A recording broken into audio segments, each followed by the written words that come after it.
welcome back, you wonderful people who matter so very, very much. I don't know if you ever wondered, how did I settle on saying welcome back, you wonderful people who matter so very, very much? Well, I said it as my last words in a Could Help video once, and it struck me as something that I wanted to remind you of every single time I greet you wonderful people who matter so very, very much. So it migrated over. And I'm glad it did. And the welcome back part is because I'm just over the moon that you picked up my book / the podcast and decided to come back for more. I'm giddy thrilled. There aren't words for working on something this important for this long, and to finally see it going out and reaching others, to be able to facilitate that, there are not words. But I can say that you are very, very dear to me, and thank you. Chapter 8, y'all. You made it through. Feel free to take all the time you need to digest that. If you need to, step away from the podcast for a while. Just make sure that you come back, because there are some really important things still coming, and then the big answer. Oh, and by the way, there's only 11 chapters in this book, and it's about to get even more mind-blowing. So without further ado, Chapter 9, Not Allowed. Today, we're going to begin with the rods and the cones. These are the photoreceptors of the eye, and they're primarily split into two groups. The rods, of which there's only one type, and the cones, of which there's 3 types. And each group capture a different wavelength. By far, the cones outnumber the rods. Cones capture light wavelengths that are within the range of the visible spectrum. In fact, these receptors are the benchmarks by which the bookends of the visible light spectrum were set. AKA, if we can't see it, it's not on the visible light spectrum. So the cones are L cones, which see the color red, which is 64% of the visible light spectrum and the longest wavelengths. M cones, which see green, 32%, and S cones, which see blue, which is 2 to 7% and the shortest wavelengths. And on the outer edge of this cluster of cones are the rods. Now they're responsible for peripheral vision, the corner of your eye. Now these rods pick up a wavelength just below the visible light spectrum by only about 40 nanometers, infrared light. Infrared light doesn't appear as a color, and the rods are effectively blind to bright daylight. And because there's so much fewer rods than there are cones, and because visible light is so much brighter and more varied and more energetic, the visual cortex is typically lit up with the input from the cones, which drowns out the input of the rods, with one major exception. When it gets pitch black out, you know how you can still kind of see? Once your eyes adjust to the light, aka your visual cortex quietens down, you can still sort of make out objects and obstacles, but notice how they aren't any particular color. Because the visual cortex is quiet, you're able to see what your rods are picking up. Much like only being able to see the smudges on your cell phone screen when the screen's turned off. At that point, you're seeing almost exclusively with your rods and viewing a part of the spectrum as clearly as you'll ever see it. So why do I bring this up? Well, most people have experienced a weird phenomenon casually referred to seeing something out of the corner of their eye. It's typically blobby, out of focus, and it lacks color. And when that happens, what is it we do to confirm or refute the existence of whatever it was we saw? We look directly at the spot where it was, absolutely flooding our visual cortex with the information from the visible light we are capturing, and then immediately shoving our visual cortex into processing what we're looking directly at with the attention and priority level of what in the hell was that? If there is something there that only the rods are capable of seeing, we definitely aren't going to see it now. Most of our information that we gather is through capturing visible light. It is easily our primary source of information intake about the world around us. Yes, the other senses are very important, but for those who have the ability to see, we have tied an enormous amount of our trust in what we see with our own two eyes. Hence the phrase, I'll believe it when I see it with my own two eyes. Now I understand that line of thinking, but we see less than 10 billionth of what is going on, and seeing is believing is somehow a belief held by an alarming number of people. I believe this to be a major factor of why so few physicists are atheists, because they have a much better understanding than most of how little we're able to detect. There are so many of us out there that walk around on the shoulders of the science and physics community, acting like we've gotten at least most of this all figured out, and no, not really at all. We know what we know, and we've figured out some of what we can detect, but even then, there's a vast drop-off. Somewhere past the line of subatomic particles, our logic starts coming apart in ways that we have no frame of reference for. As Richard Feynman so simply put it, if you think you understand quantum mechanics, you don't understand quantum mechanics. He also notably stated, there's no shame in not knowing things. The only shame is to pretend that we know everything. Okay, so there's this one really fascinating section of physics that professors seem to universally look forward to lecturing about: the Copenhagen interpretation. Now, I'll give a simplified summary to save myself having to add in another few chapters, because that is a topic that I could happily speak on at great length. So, though the journey begins a bit earlier with Niels Bohr, Albert Einstein, and Werner Heisenberg, we'll begin at the double-slit experiment. Now, the purpose of the double-slit experiment was to basically determine once and for all the correct side of an argument that was raging in the world of physics. There was a very heated debate centered on the behavior of photons of light. Did they act as particles, or did they act as waves? A photon emitter was placed at one end of a pitch-black chamber with no other light source, and then at the other end, a negative plate, much like photofilm. A photon of light hitting it would make a small mark on the plate. In between these two ends, a parallel thin metal sheet was placed so that it blocked the path of the photons, with the exception of two small slits that were cut out of it. So if light acts as particles, after running the experiment for a while, you would expect to see two distinct groupings of individual little markings on the negative plate, right? One for the left slit and one for the ones that travel through the right slit. Instead, what they saw was a pattern of interference, as if a wavelength of light had split into two at the slits, and they had traveled side by side to the plate. Instead, what they saw was a pattern of interference.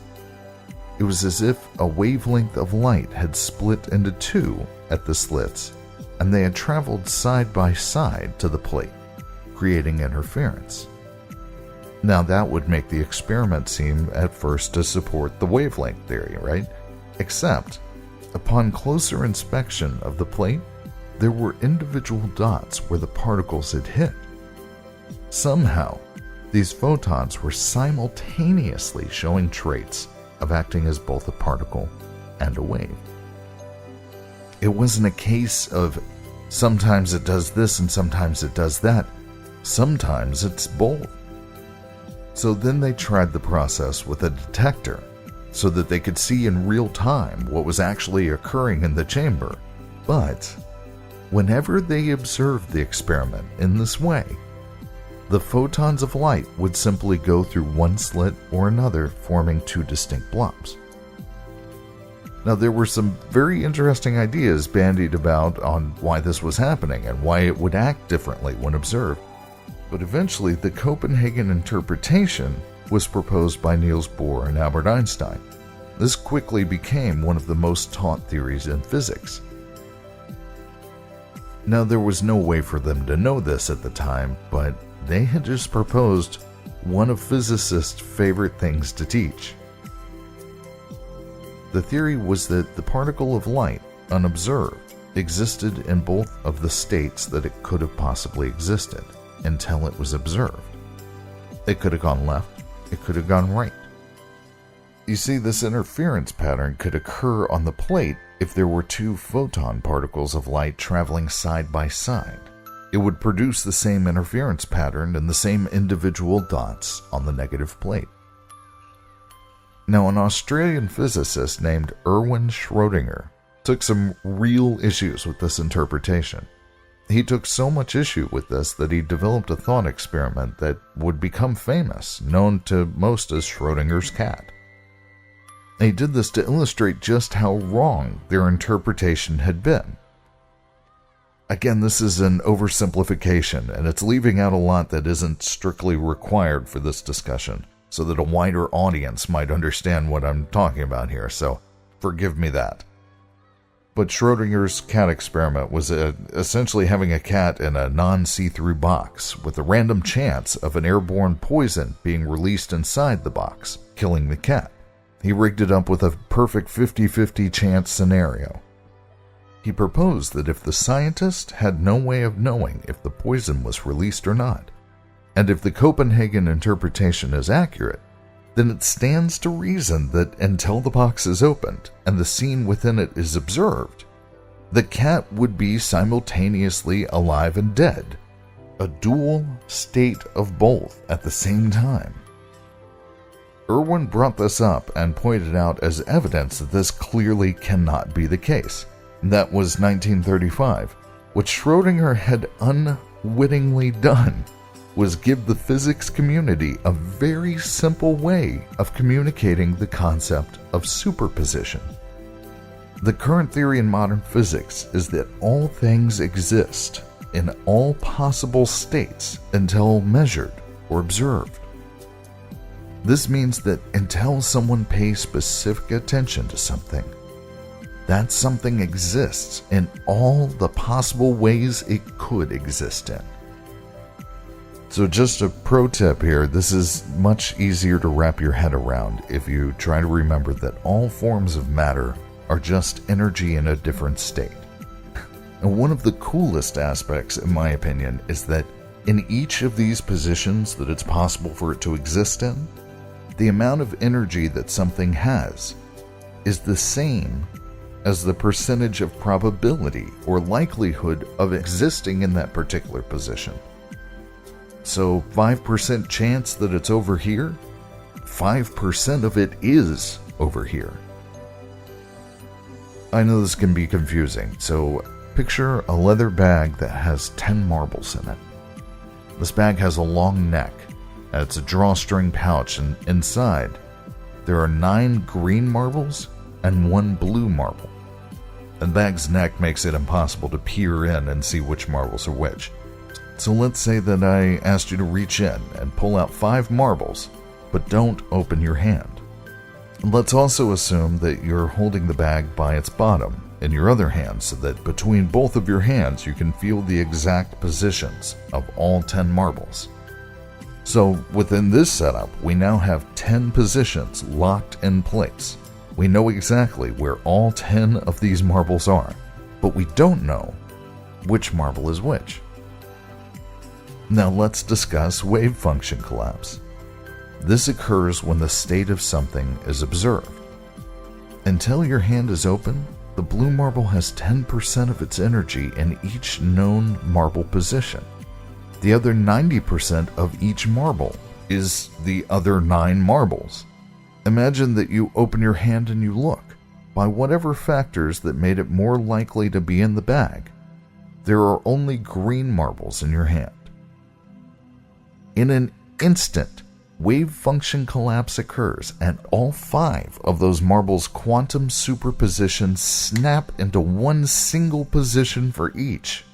Their scattered energy rushing into a single position instantaneously. And in that same instant, 50% of one blue marble's energy rushed into the bag, distributing itself amongst the other 5 remaining unknown marble positions, making each marble still in the bag 20% blue marble. The point is that once a marble is observed, all the possible positions it could have been in, and technically was in, collapse into one singular position where the marble definitively is. Most believe that all of the other positions' energies rush into the position with the highest probability / most energy.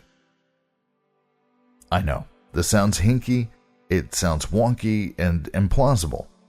It pushes the boundaries of what makes sense, and for first-timers to the world of modern physics, it seems completely unreal. However, this is the prevailing theory today. The math adds up. And most physicists would tell you that this is just a drop in the bucket to our bizarre reality. There's a point that past it, logic just seems to fall apart. A place that I lovingly refer to as the subatomic shoreline, where that logic gets dashed against the rocks of reality. Particles, for the most part, are one of 2 types. You have composite particles, atoms, hadrons, and molecules, meaning they are composed of smaller subatomic particles. And you have elementary particles, like leptons, quarks, and bosons, meaning that we can't determine if they're made up of subatomic particles or not. And for the physicists and scientists in the crowd, here's a little joke that I wrote years and years ago that I doubt anybody but you will get. What is the atomic weight of a lepton found in ice cream? Depends on the flavor. Trust me, if you tell that to a physicist that knows their subatomic particles, they're gonna laugh. So anyways, it's around the subatomic level that we see serious mind-bending craziness. Einstein's own spooky action at a distance theory, for example, was discovered in the behavior of subatomic particles. When 2 particles are created in the same instant and point in space, they become what we refer to as quantumly entangled. This means that they've become connected in a way that seems to have no regard for distance. For instance, if you have 2 quantumly entangled particles that are taken to opposite sides of your city or your country or your planet, and you change the polarity of one of those particles, instantaneously the polarity of the other particle would flip. Doesn't matter how far away. It could theoretically be across the galaxy or the universe. There's so much about elementary particles that not only do we not understand, but that seem to fly in the face of and break the laws that govern everything else. Some particles seem to exist in 2 places simultaneously, and the theory that the Higgs boson particles have the ability to reverse their own position in time to prevent being discovered has actually gained a surprising amount of traction amongst the physics community, particularly among the physicists at CERN's Large Hadron Collider. Neutrinos are constantly passing through us and cannot physically be contained, lest they form a superfluid, forcing their way out of the container no matter what the container's strength or density. It's even been theorized that there's only one electron in our universe that travels backwards and forwards in time, eventually holding the position of every single electron in existence. David Lindley, an accomplished physicist, author, and a man who spent much of his career pondering the very fringes of human understanding, said, "The bottom line is this. The quantum world just doesn't work the way that the world around us works. We don't really have the concepts to deal with it." My point in bringing up the subatomic shoreline is that there seems to be a very steep drop-off past that line.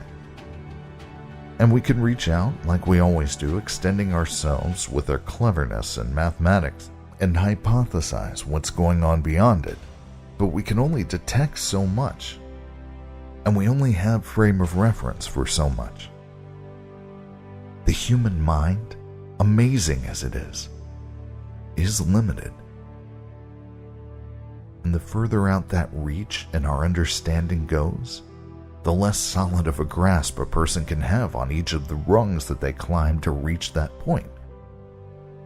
We have a limited lifespan, and every single thing that's learned takes time to learn and understand. Every single connection mentally made takes time and attention, and one can only learn so much. And quite a lot of the human race really isn't that interested in reaching out over that line enough to learn everything that's needed to be learned in order to extend said reach further. Now bring up one more study before I finally cut to the chase here.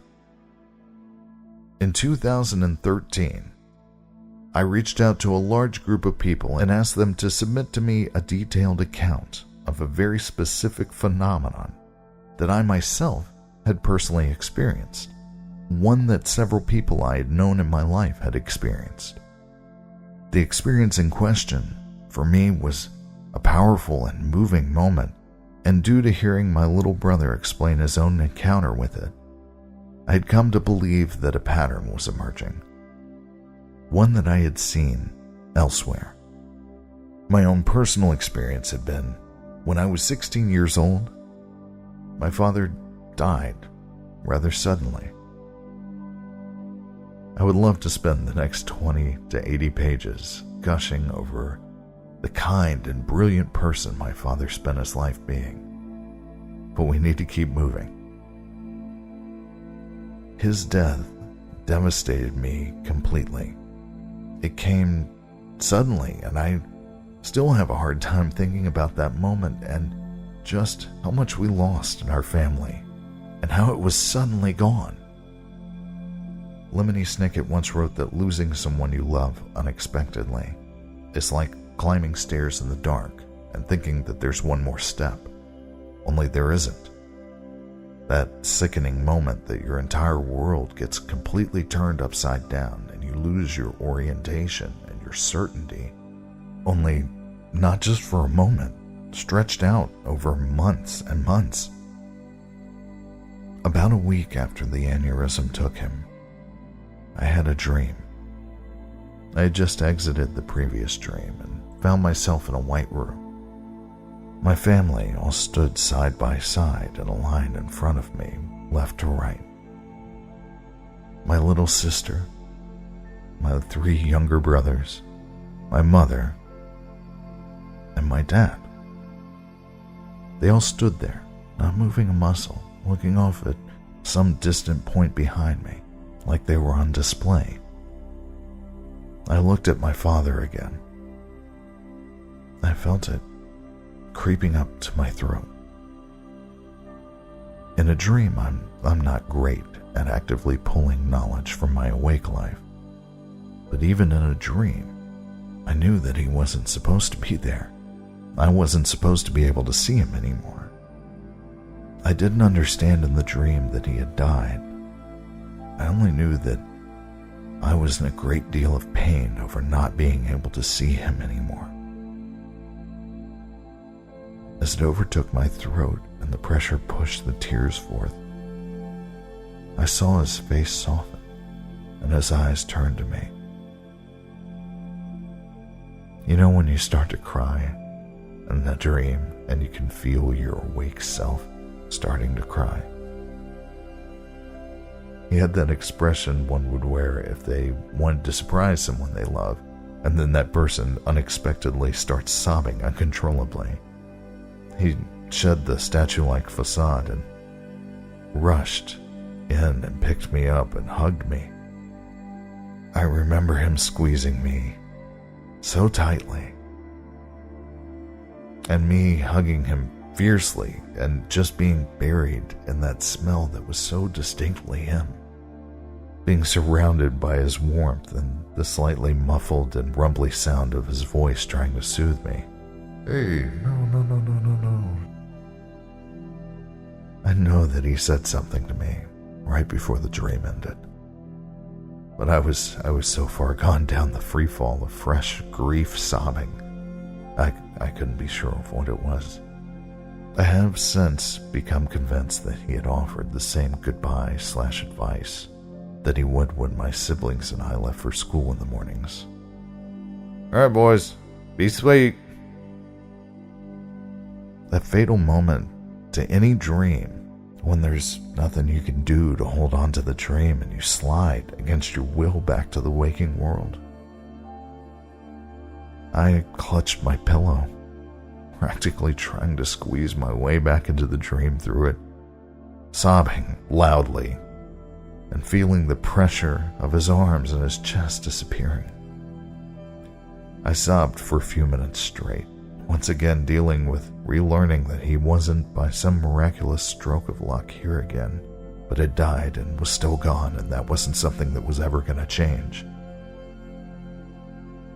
But in the middle of my heaving sobs, I sucked in a deep breath and stopped.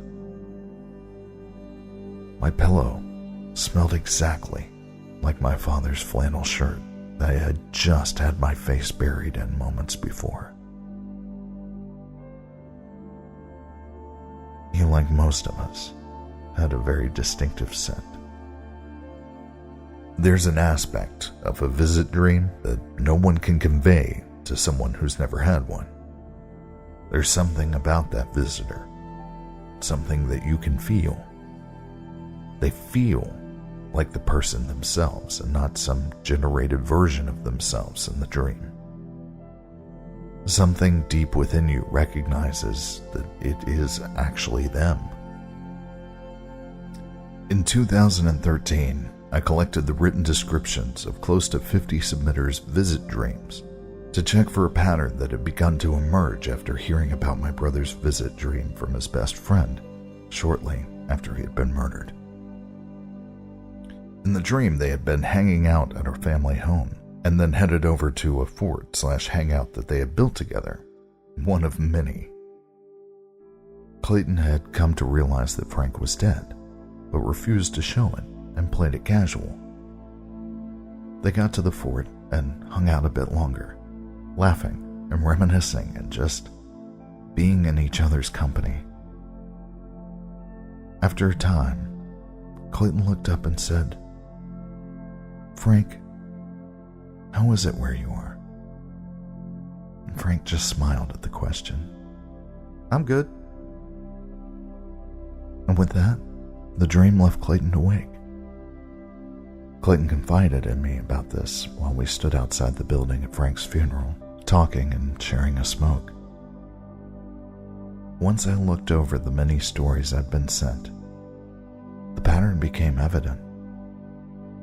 You see, once the dreamer lets on that they know the departed loved one is gone, or lets on that they are not supposed to be able to be in their company again, a very interesting thing seems to happen. There are precious few seconds left after that moment, and then you begin to wait.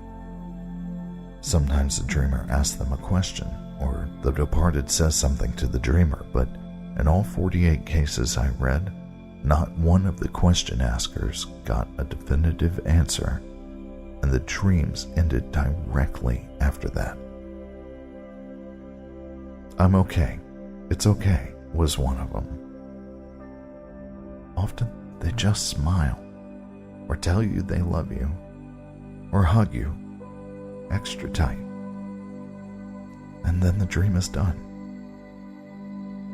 They don't seem to be allowed to tell us anything definitive. No answers that tell us if there is or isn't an afterlife. No, the good news is, yes, there is a heaven and we play baseball all the time. The bad news is you're scheduled to pitch next week. No answers that tell us if there is or isn't an afterlife.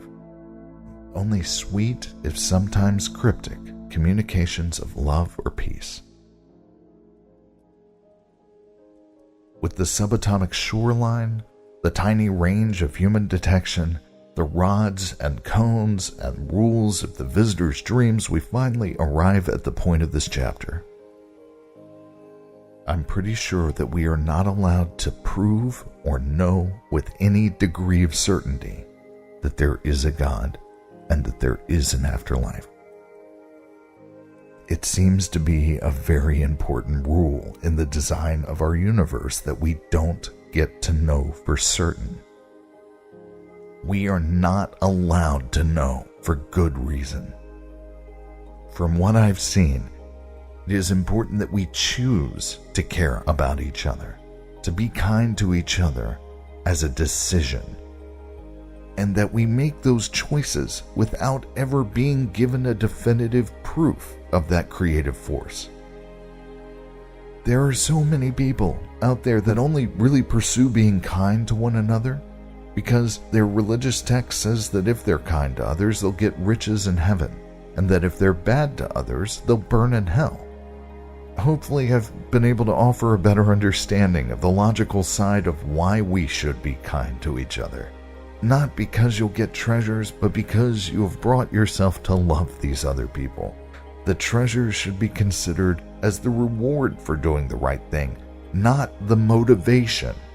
The design of our very existence seems to have a focus on two primary targets. We're supposed to love each other and be good to each other and care about each other. And the other is to find your faith. After all, by the core definition of the phrase, it's not a leap of faith if you can see where you're going to land. So we find ourselves stuck in a point that steadily progresses through time, with only our predictions to guide the way. This is so terrifying that it literally is every single form of fear that you've ever felt, just in different flavors.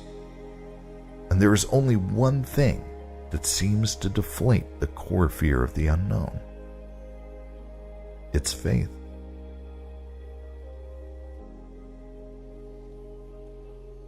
Being stuck in our own current state and time, we can't see the whole picture of what might happen and what that might lead to. However, a creator would exist outside of those rules and constraints that it created. It would view time like a sculpture that's ever shifting with probable outcomes and probable choices. Not only that, but that sculpture is literally made of God, so it knows every molecule, photon, and wavelength in the universe. We are blind pilots, and we have the option of trusting the voice on the other end of the headset, the one that knows every single possible path that can be taken safely and how happy each destination will make us in the future. Sure, God's guidance isn't always as simple as a voice on the other end of the radio giving us answers and directions right after we ask the questions. We are so fixated in our position and time that it conditions us to expect results right away. Even the wisest of the human race sometimes get frustrated with this and just wish whatever it is that they were waiting for would hurry it up already. But God does things in the time in which they are best to happen, and not every time is right now. In the meanwhile, faith. Faith that God will do what is necessary when it is best to do so. This means trusting God, which is a critical component to the joy and peace that I felt in so much abundance during my journey. A lot of the time, though, you won't get that confirmation. When most refer to making leaps of faith, they're talking about the big jumps, but it doesn't mean that there aren't small jumps as well. I get confirmation when I actually need confirmation. And more often, I find that I don't need confirmation to figure out if it's the right thing to do or not. Potential good, when you're not afraid to do it, pretty easy to spot. And there will be some unpleasant things that you'll need to wade through in this life. And sometimes you have to survive through it and emerge on the other side in order for something truly wonderful to happen. And often, those truly wonderful things happen for someone else. Sometimes you may be a big part in helping someone else's prayer, or need or reward. Not every story being told is about you after all.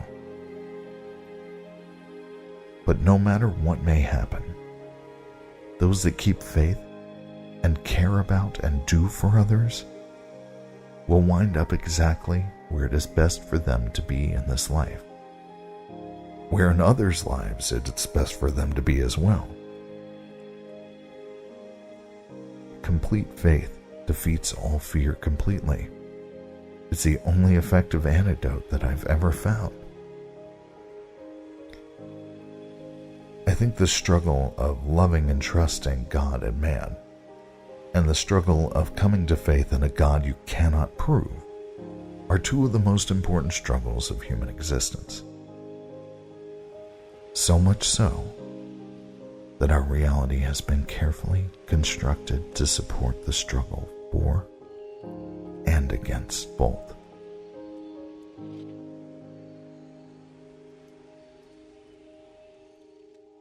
You know what it's like to be hurrying.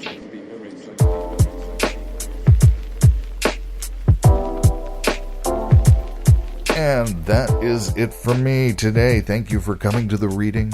We touched on the Copenhagen interpretation today, which I want to stress to those of you that don't know. This is physics' most generally accepted theory on how things behave when unobserved and then observed, and I want to take a second to connect the first string before we launch into the episode in which we connect all of this together. That's right, that is the next episode. The Copenhagen interpretation, the understanding that all things exist in all possible positions and states until observed, is extremely supportive of the idea that A, God aids us through the skin of the world, and B, it gives a very interesting method that God might corral the many optional paths that He designed that we choose our way through toward things that need to happen. Think about it. If all things that are unobserved fluctuate how they wind up once wave function collapse occurs, it gives an incredible amount of leeway for God to steer events through manipulation of chance, which, as we just covered, allows there to always be plausible deniability when it comes to proving God as fact. It makes it so that God can still intervene, assist, and protect without ever risking being definitively provable. So have faith. You can't ever know for certain, but you can choose to believe it and to let go of the fear that follows the uncertainty, especially the fear that precedes loving openly and caring about the rest of them. He's got you covered. Choose to believe. Choose to be good to them, to be good for them, and you're gonna be great. Be sweet. Bye, everybody.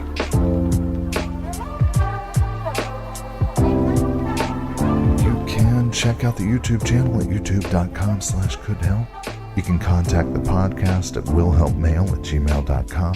Come talk about this stuff, ask questions, hear what others think at r/thelaughingmatters on Reddit. And you can stay up to date with the show's Facebook page at facebook.com/ICouldHelp. And of course, thelaughingmatters.com.